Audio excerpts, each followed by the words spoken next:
Hello दोस्तों, welcome back to my channel. तो दोस्तों हम देख रहे हैं assertion and reason type question class 10 science का, ठीक है। और आज हम देखेंगे चैप्टर 2 का एसिड बेस एंड सॉल्ट्स का, ठीक है। एसिड बेस एंड सॉल्ट का देखेंगे हम लोग एजर्सन और रीजन टाइप क्वेश्चन फ्रेंड, ठीक है। चलिए मैं आपको बताता हूँ कि जवाब कैसे देना आपको, ठीक है। इसमें आपको 4 ऑप्शन दिया रहेगा, ए बी सी और डी रहेगा, ठीक है। ऑप्शन ए में आपको रहेगा बोथ ए और आर ट्रू और R is the correct explanation of A रहेगा, ठीक है। और ऑप्शन बी दिया रहेगा both A and R true but R is not the correct explanation of A रहेगा, ठीक है। और ऑप्शन सी में रहेगा आपको A is true but R is false. और ऑप्शन डी रहेगा डी ए इज फॉल्स। और ऑप्शन डी रहेगा A is false but R is true, ठीक है। चलिए अब हम लोग इसी क्रम में आपको जवाब ढूंढना है, ठीक है। चलिए क्वेश्चन नंबर हम लोग 1 करते हैं, ठीक है। एजर्सन बोल रहा है the aqueous solution of glucose and alcohol do not show acidic character, ठीक है। चलिए पहला क्वेश्चन करते हैं हम लोग। देखिए एजर्सन क्या बोला गया है, the aqueous solution of glucose, ठीक है, and alcohol do not show acidic character. यानी जो एक्वा सॉल्यूशन होता है ग्लूकोज का, ठीक है, और एल्कोहल का, ठीक है, वो एसिडिक कैरेक्टर शो नहीं करता। तो अगर मान ली ग्लूकोज है का जो सॉल्यूशन है, ठीक है, और एल्कोहल का, ठीक है, अगर ये एसिडिक सॉल्यूशन अगर शो करेगा, क्यों करेगा? क्योंकि अगर इसमें हाइड्रोजन आयन होगा तब तो करेगा। दोनों में क्या होगा, अगर हाइड्रोजन आयन में टूट जाता होगा सॉल्यूशन में, ठीक है, तो उसको बोलेंगे हम लोग एसिडिक सॉल्यूशन शो करेगा, एसिडिक कैरेक्टर शो करेगा। जो कि एसिड का जो पहचान होता है हम लोग का हाइड्रोजन आयन होता है, ठीक है। यानी हाइड्रोजन आयन निकलना चाहिए, ठीक है, तभी वो क्या कहलाएगा हम लोग का एसिडिक कैरेक्टर में वो कहलाएगा, ठीक है, एसिडिक कैरेक्टर कहलाएगा, ठीक है, ये शो कर सकता है। तो जनरली क्या होता है, जो ग्लूकोज होता है और जो अल्कोहल होता है ये शो नहीं करता है, ठीक है। तो बिल्कुल यहाँ पर एजर्सन सही हम लोग का है। अब इसका रीजन चेक करते हैं, ठीक है। रीजन क्या बोला गया, aqueous solution of glucose and alcohol do not give hydrogen ion, बिल्कुल सही है। और इसको एक्सप्लेन भी करता है, ठीक है। अगर ग्लूकोज और एल्कोहल अगर हाइड्रोजन आयन शो करता तो ये एसिडिक कैरेक्टर होता, लेकिन रीज़न ये बोला गया है कि ये शो नहीं करता है, यानी कि H आयन प्रोड्यूस नहीं करता है। ये कंफर्म हो गया कि एजर्सन भी हम लोग सही है और रीजन भी सही है। और यहाँ पर जो रीजन दिया गया है ना, वो एजर्सन का बिल्कुल करेक्ट एक्सप्लेनेशन है। तो इसीलिए हम लोग को यहाँ पर ऑप्शन नंबर ए सही हो जाएगा। ऑप्शन नंबर ए सही होगा, यानी कि एजर्सन भी सही होगा और रीजन भी सही होगा। और यहाँ पर जो रीज़न है वो करेक्ट एक्सप्लेनेशन दिया गया है किसका, एजर्सन का, ठीक है। इसलिए हम लोग को ऑप्शन नंबर ए सही जाएगा, ये वाला हम लोग को सही होगा, ठीक है। Both A and R true and R is the correct explanation of A. तो हम लोग को ऑप्शन नंबर ए सही हो जाएगा। चलिए सेकंड क्वेश्चन करते हैं हम लोग। एजर्सन पढ़िएगा, weak acids have low electrical conductivity, ठीक है। एसिड 2 टाइप से होते हैं, ठीक है। एक होता है हम लोग का वीक, एक होता है स्ट्रॉन्ग, ठीक है। अगर वीक एसिड है यानी ये हम लोग का हाइड्रोजन आयन कम देगा, ठीक है, कम प्रोड्यूस करेगा। और अगर स्ट्रॉन्ग एसिड होता है तो ये सॉल्यूशन में क्या करता है, हाइड्रोजन आयन ज़्यादा प्रोड्यूस करता है, ठीक है। इसका मतलब ये हुआ जितना ज़्यादा आयन होगा उतनी ही क्या होगा, इसका इलेक्ट्रिकल कंडक्टिविटी ज़्यादा होगा, ठीक है। और अगर ये वीक है मतलब इसका जो इलेक्ट्रिकल कंडक्टिविटी है कम होगा, ठीक है। तो ये तो बिल्कुल सही हम लोग कह दिया, weak acid have low electrical conductivity. एजर्सन बिल्कुल क्या हम लोग सही है। अब इसका चेक करते हैं रीज़न।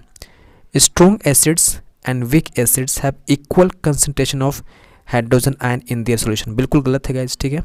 बिल्कुल क्या हम लोग गलत है, क्योंकि वीक एसिड कम देता है, ठीक है, और स्ट्रॉन्ग एसिड ज़्यादा देता है, ठीक है, H आयन। तभी तो इसका जो पावर होगा, इलेक्ट्रिकल कनेक्टिविटी होगा ज़्यादा होगा स्ट्रॉन्ग एसिड का, ठीक है।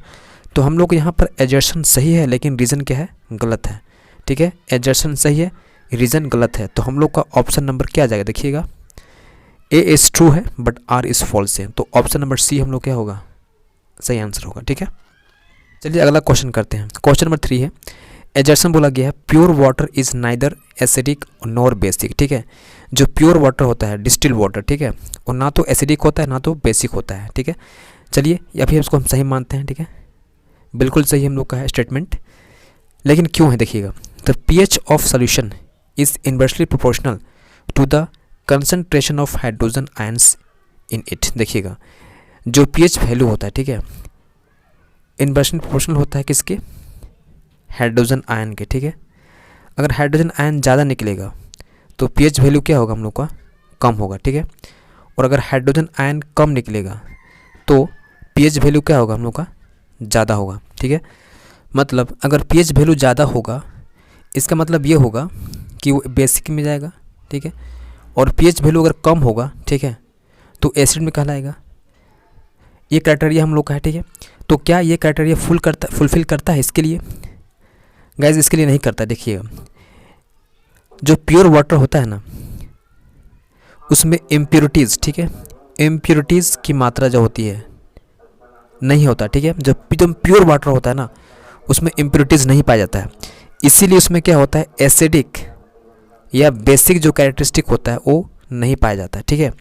क्योंकि अगर इम्प्योरिटीज़ होगा तभी तो उसमें क्या होगा, आयन आएगा, ठीक है, तभी उसमें आयन आ सकता है, ठीक है, चाहे पॉजिटिव आएगा चाहे नेगेटिव आएगा, ठीक है, ये दो हो सकता है। लेकिन प्योर वाटर में ना तो, लेकिन प्योर वाटर में क्या होता है इम्प्योरिटीज़ नहीं पाया जाता है, जिस वजह से उसमें आयंस प्रोड्यूस नहीं हो पाता है।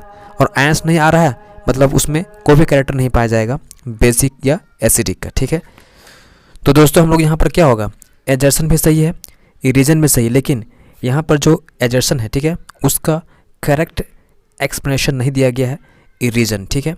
इसलिए हम लोग को यहाँ पर ऑप्शन नंबर बी क्या होगा, सही होगा, ठीक है। ऑप्शन नंबर बी गाइस हम लोग का सही होगा। यहाँ पर दोनों सही है, ठीक है, बोथ ए और आर ट्रू है, लेकिन R is not the correct explanation of A, ठीक है, यानी कि रीजन जो है एजर्सन का सही एक्सप्लेनेशन नहीं दिया गया, इसलिए हम लोग का ऑप्शन नंबर बी क्या होगा, सही होगा। चलिए अगला क्वेश्चन करते हैं, ठीक है।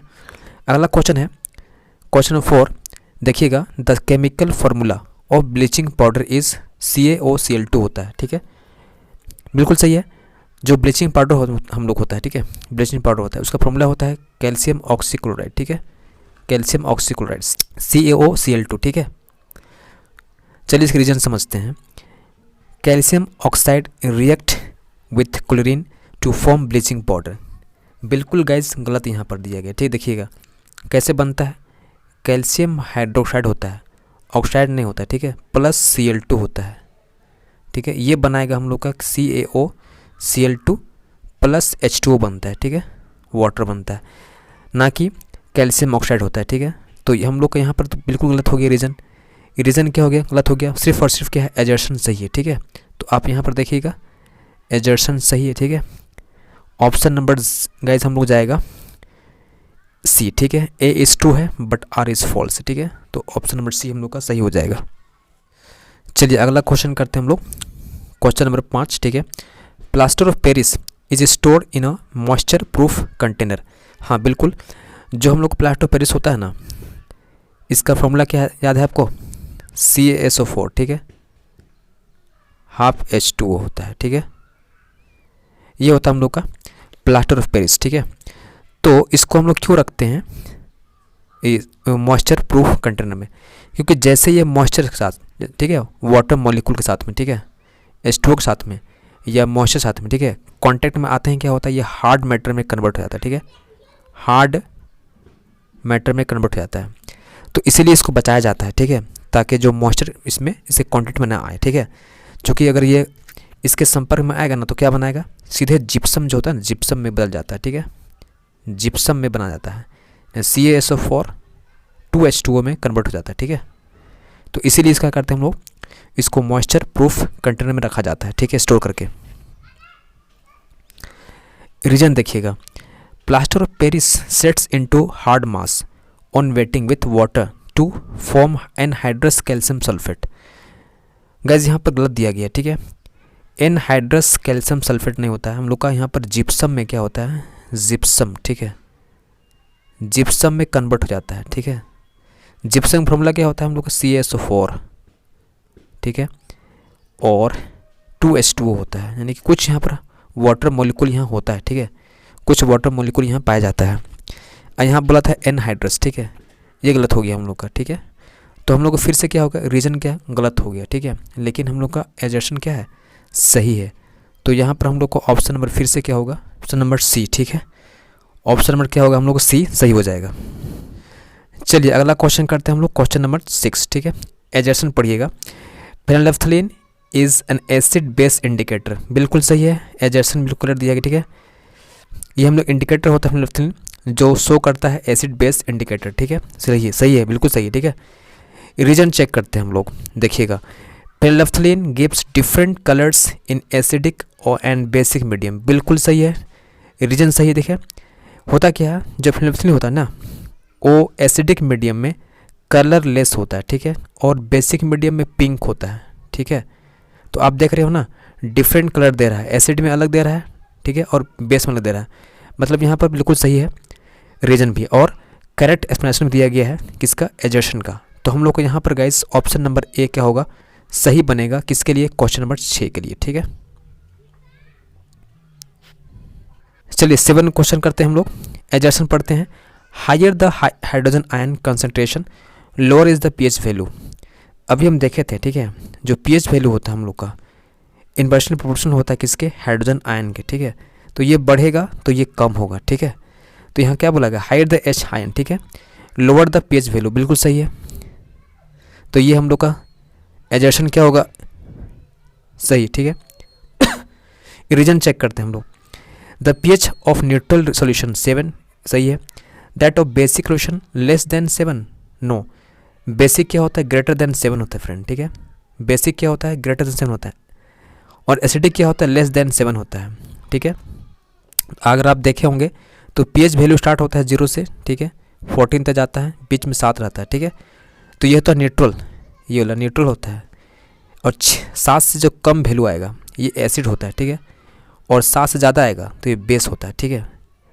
तो यहाँ पर हम लोग का देखिएगा तो एजर्शन बिल्कुल सही है, रीजन क्या है, गलत है। तो यहाँ पर हम लोग का ऑप्शन नंबर क्या जाएगा, देखिए एजर्शन सही है, रीजन गलत है ना, तो ऑप्शन नंबर सी हम लोग का सही जाएगा, ठीक है, option number C is correct. 8 नंबर, antacid neutralise the effect of extra acid produce in the stomach during indigestion and thus provide relief, बिल्कुल सही है, ठीक है। एंटासिड जो होता है हम लोग का, जैसे हम ले लेते हैं सोडियम हाइड्रोक्साइड, ये हम लोग का एंटासिड है, ठीक है। अभी देखिए चेक करते हैं हम लोग, रीजन चेक करते हैं, एंटासिड आर माइल्ड बेसिस, देखिएगा। तो हम लोग जो स्टोमक होता है ना, स्टोमक में क्या होता है हम लोग का HCl पाया जाता है, ठीक है। तो अगर HCl ज़्यादा बढ़ जाएगा तो इसको न्यूट्रलाइज करने के लिए क्या करना पड़ेगा, हम लोग को एंटासिड यूज़ करना पड़ेगा, सोडियम हाइड्रोक्साइड। तो इसको क्या करेगा, न्यूट्रलाइज कर देगा, यानी कि ये बनाएगा NaCl, सॉल्ट बना देता है, ठीक है, प्लस हम लोग का यहाँ बन जाएगा, यहाँ H2 बन जाता है, ठीक है। तो आप देख रहे हैं जो एसिडिक जो था, ठीक है, जो स्टोमक में, उसको कंट्रोल कर दिया, यानी कि हटा दिया ना, न्यूट्रल कर दिया। तो इसका इस्तेमाल होता है किसके लिए, प्रोवाइड रिलीफ करने के लिए, ठीक है। तो बिल्कुल सही है हम लोग का, यहाँ पर एजर्शन भी सही है और रीजन भी सही है गाइस, ठीक है, एजर्शन भी सही है हम लोग का है और रीजन भी सही है। तो हम लोग का यहाँ पर ऑप्शन नंबर ए क्या होगा, सही हो जाएगा, और करेक्ट एक्सप्लेनेशन भी दिया गया है ना। चलिए अगला क्वेश्चन करते हैं, क्वेश्चन नंबर 9। एजर्शन बोला गया है, the process of dissolving an acid और base in water is highly exothermic reaction, बिल्कुल सही है। अगर एसिड और वाटर को आप रिएक्शन कराइएगा तब बहुत ज़्यादा क्या होता है, मात्रा में हीट बाहर निकलता है, ठीक है, हीट बाहर निकलता है। और आप पढ़े हैं पहले भी, ठीक है, हीट बाहर निकलता है तो क्या बोलते हैं उसको हम लोग, एक्सोथर्मिक रिएक्शन कहा जाता है, ठीक है, जो आपको बहुत ही ज़्यादा नुकसान पहुंचा सकता है, सही है। रीजन चेक करते हैं, water must always be added slowly to acid with constant stirring, गलत है फ्रेंड, ठीक है। क्यों, वाटर नहीं, ठीक है, एसिड को आपको मिलाना है, ठीक है, वाटर में, ना कि वाटर को एसिड में, ठीक है, गलत मत कीजिएगा, ठीक है। वाटर को क्या करते हैं हम लोग, वाटर को एसिड में मिलाते हैं, ठीक है, ना कि एसिड को वाटर में, ठीक है, ये गलती कभी मत करना, ठीक है। वाटर को एसिड में मिलाया जाता है स्टायरिंग कांस्टेंट स्टायरिंग से, ठीक है, ना कि एसिड को वाटर में। तो यहाँ पर हम लोग का जो रीज़न दिया गया था गलत है, ठीक है। ये रीज़न क्या है हम लोग का, गलत है। एजर्शन क्या हम लोग का सही है। तो हम लोग को यहाँ पर ऑप्शन नंबर सी क्या बनेगा, सही बनेगा, ठीक है। चलिए नेक्स्ट क्वेश्चन करते हैं। क्वेश्चन नंबर 10, एजर्शन बोला गया tooth decay start when the pH of the mouth is lower than 5.5। बिल्कुल सही। देखिए पीएच वैल्यू क्या होता है 7, 0 और 14, ठीक है। तो इधर छोटा हो गया 5.5, एसिडिक हो गया। तो एसिडिक में क्या होता है, जो दांत होता है ना, माउथ में जो दांत होता है, ठीक है, वो सड़ना स्टार्ट हो जाता है, ठीक है। आप देखिएगा जो कि एसिडिक मीडियम में ज़्यादा आ गया ना, जो आपका फूड कैविटी था एसिडिक मीडियम में कन्वर्ट हो गया, ठीक है। तो स्टार्ट करेगा दांत झड़ना, ठीक है। इसका रीज़न क्या देखते हैं, enamels start corroding below 5.5 pH। Enamel जो होता है दांत का जो सबसे हार्डेस्ट पार्ट होता है, ठीक है, हार्डेस्ट पार्ट होता है। तो इसमें एसिड की मात्रा जब बढ़ जाता है ना, जैसे यहाँ बोल रहा है 5.5, ठीक है, यानी कि बहुत एसिडिक है, ठीक है, ये एसिडिक हो गया। और जैसे ही एसिड के कांटेक्ट में आएगा ना एनिमल, तो ये क्रोड करना शुरू कर देता है, ठीक है, ख़राब होना स्टार्ट हो जाता है बिलो 5.5 pH वैल्यू के बाद, ठीक है। तो बिल्कुल यहाँ पर हम लोग का रीज़न जो है सही दिया गया, ठीक है। और इसका जो करेक्ट एक्सप्लेनेशन है वो भी सही है, ठीक है। यानी यहाँ पर हम लोग का जो आंसर बनेगा ऑप्शन नंबर ए बनेगा, ठीक है। तो आई होप गाइज आपको समझ में आया होगा। मिलते हैं फिर से हम लोग इसी प्रकार के एडजस्टन और रीजन क्वेश्चन लेकर। तब तक के लिए धन्यवाद। जय हिंद।